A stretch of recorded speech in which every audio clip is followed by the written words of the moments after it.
Hello entrepreneur.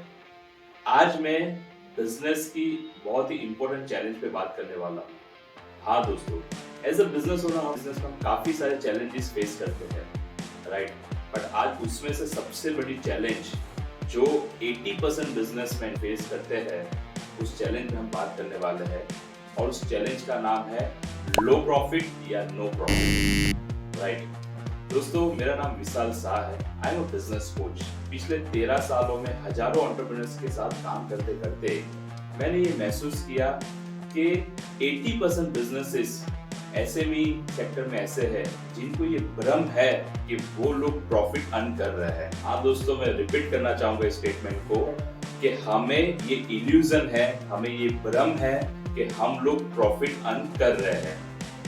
मैंने देखा है कि मोस्ट ऑफ द बिजनेसमैन ज्यादातर टाइम अपने बिजनेस के ट्रांजेक्शन में लगाते हैं। हाँ दोस्तों, यहाँ से हम पैसा कमा रहे हैं, यहाँ पे हम पैसा डाल रहे हैं और वहाँ पे हमारा मोस्ट ऑफ द टाइम रहता है।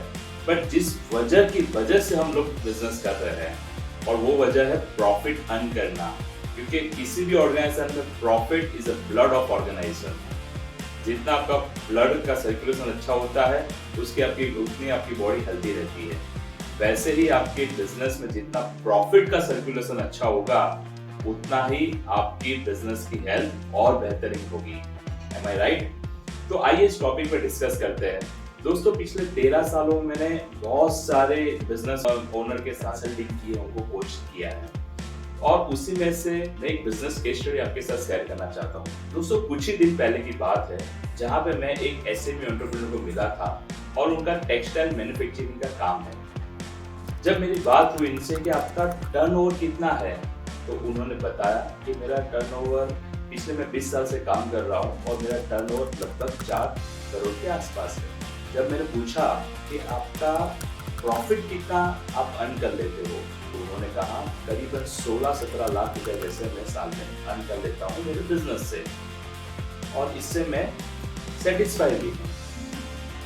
तो जब हमने इसके और डिटेल में गए और हम उनको मैंने जब पूछना चालू किया कि ये जो प्रॉपर्टी में जो जब आप ये मैन्युफैक्चरिंग करते हो तो क्या इस प्रॉपर्टी का भी रेंट लिखते हो?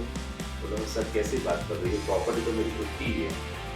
तो मैं समझ रहा हूँ, बट मान लो कि ये रेंट की प्रॉपर्टी होती या आप इसको रेंट पे अगर चढ़ा दो तो इस प्रॉपर्टी का रेंट आपको कितना मिलेगा? तो उन्होंने कहा सर करीबन 2 लाख रुपए पर मंथ जैसा भी मिल जाएगा। ओके, नोट करना दोस्तों, हम इसको समराइज करेंगे।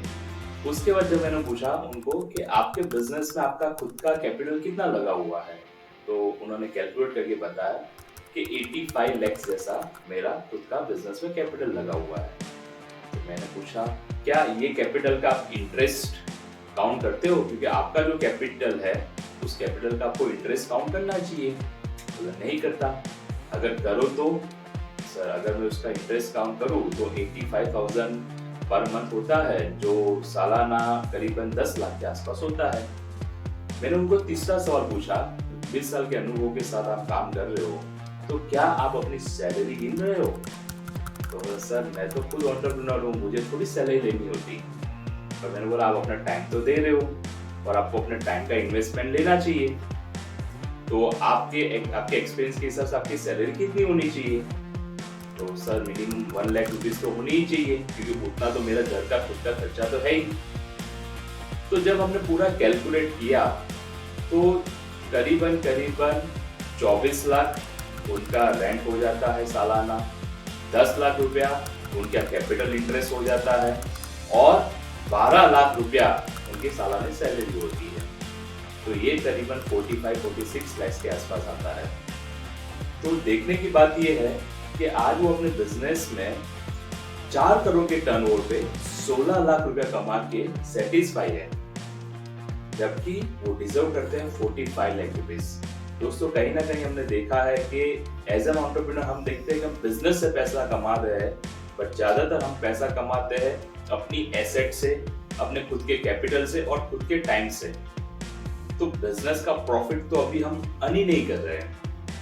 इसलिए दोस्तों ये बहुत जरूरी है कि हम हमारे बिजनेस में एक सही प्रॉफिट कैलकुलेट करें, ताकि हमें पता चले कि हम जितनी मेहनत कर रहे हैं या हमने जितने रिसोर्सेस हमारे बिजनेस में लगा के रखे हुए हैं, क्या उसका सही रिटर्न हम पा रहे हैं कि नहीं पा रहे हैं, राइट। और दोस्तों, जब अपने बिजनेस में प्रॉफिट कम होता है तो उसके साथ बहुत सारी समस्या जुड़ी होती है, जैसे कि आपको एक अच्छा ERP सिस्टम लगाना है पर आपके पास प्रॉफिट नहीं है, आपको एक अच्छी टीम बनानी है पर आपके पास सही प्रॉफिट नहीं है, आपको मार्केटिंग करना है, ब्रांडिंग करना है पर आपके पास प्रॉफिट नहीं है। और जब लो प्रॉफिट होता है या नो प्रॉफिट होता है, तब कहीं ना कहीं हमारे सप्लायर के पेमेंट डिले होते हैं। उसकी वजह से हमें उससे जो हम गुड्स परचेस करते हैं वो भी हमें ज़्यादा रेट में मिलता है। कहीं ना कहीं हमारे स्टाफ की सैलरी डिले होती है, जिससे स्टाफ का सैलरी मतलब स्टाफ का सेटिस्फेक्शन भी कम हो जाता है ऑर्गेनाइजेशन के प्रति, और बहुत सारी चैलेंजेस होती है। तो दोस्तों, जैसे मैंने शुरुआत में कहा था कि profit is a blood of organisation. एक बॉडी को हेल्दी रहने के लिए ब्लड सर्कुलेशन होते रहना बहुत जरूरी है, वैसे ही आपके बिजनेस में राइट प्रॉफिट का सर्कुलेशन होना बहुत जरूरी है। तो दोस्तों, आई होप ये वीडियो आपको अच्छा लगा है, और आप यहाँ से जाके अगर आपको कुछ एक्शन लेना है तो आप ये एक्शन लीजिए कि आपने आपका जितना टाइम आप बिजनेस में लगा रहे हो, जितने रिसोर्सेज आपने लगा के रखे हैं, वो चाहे खुद का इंफ्रास्ट्रक्चर हो, पैसा हो या मशीनरी हो, उसका सही आउटपुट आपको मिल रहा है कि नहीं मिल रहा है। अगर आपके डिजायर आउटपुट के सामने अगर आप कम कर रहे हो तो उसका मतलब कहीं ना कहीं आपकी ऑर्गेनाइजेशन की हेल्थ इतनी स्ट्रांग नहीं है, राइट। और अगर आप अपनी ऑर्गेनाइजेशन की हेल्थ इंप्रूव करना चाहते हो, दोस्तों हम लोग पिछले 13 साल में हमने 3000 से ज्यादा एंटरप्रेन्योर के साथ काम किया है, और ऐसे ही एंटरप्रेन्योर्स की हम कह सकते हैं कि हम नस या उनकी पल्स समझते हैं, राइट। तो आप हमें कांटेक्ट कर सकते हो, हम भी आपको हेल्प कर सकते हैं कि आप अपने बिजनेस में कैसे प्रॉफिटेबल ग्रोथ कर सकते हो।